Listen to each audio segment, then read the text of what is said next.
Aku ki bingung soalnya tulisane Kelebu kompakan nanggap wayang. Dadine Kelebu desa kompakan nanggap wayang. Sik tak jelaske kowe.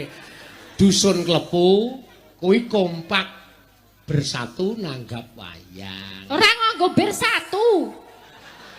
Dusun Kelebu, Rasul Kelebu, kompakan nanggap wayang. Kelebu kompakan nanggap wayang. Orang nganggo bersatu. Ya, kompak. Kompak iki istilahé nek wong 10 ngene iki ya nganggo klambi putih kabeh iku kompak. Iki tulisan dudu kelambi.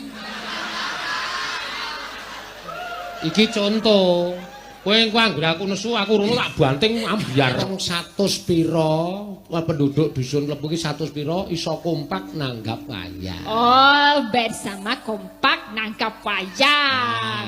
Duduk desane kompakan. Sing bener Kelebu bersama-sama nanggap wayang dalange Kiseno Nugroho Gendeng.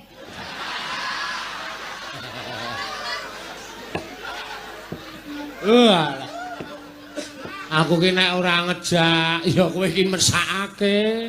Nek tak jak lagi ki dalang digendeng-gendengke. Ya ora apa-apa. Nek dalang pancene kudu gendeng. Kok kudu gendeng? Soalnya nek ra gendeng ya anyep. Kok anyep? Anyep engko rada seneng, kudu gendeng.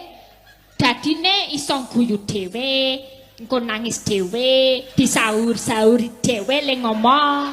Lah kuwi kan gendeng. Nek ora tak ewangi gendeng ngene iki kowe ora mangan.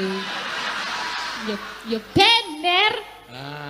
Ya pancene kudu gendeng to berarti. Lah iya wis ben ra apa-apa. Iya. Wis dalange gendeng sidene pekok ngono ae. Pekok apa meneh? Hah? Pekok apa meneh? Pekok ki manis. Oh ya. Elisa pekok banget pancen. Wis ben nengke wae gawe bingung sisan wae. Iya, aku ya wis mumet kok ndake. Ya. Kula pekok nggih panggih. Pekok banget nggih. Seneng aku.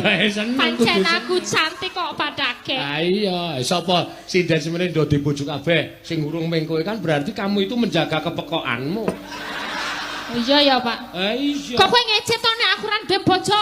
Ora, maksudnya kamu bisa menjaga kepekokanmu, kecantikanmu kamu. Ya rasa nyinggung-nyinggung ra duwe bojo. Oh iya, lah ya wong Ana sing gane lho. apa? Randedet, randeyang, dewe, wani. Untuk full video kalian bisa kunjungi di